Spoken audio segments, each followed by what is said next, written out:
కష్టాలని పిల్లని చెయ్యి పట్టాలని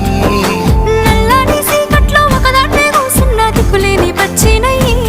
బావా నువ్వెప్పుడొస్తావని ఏళ్ళైపోతుంది పిల్ల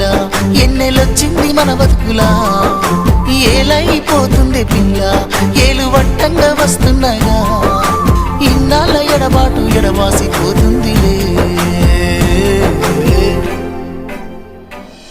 ఈ సీనయ్య గుంటున్నదే సినదారా నీ కోసము ఈ దూరాన్ని చెరుపుతూ తీరాల కగిరింది అందాల ఈ మానము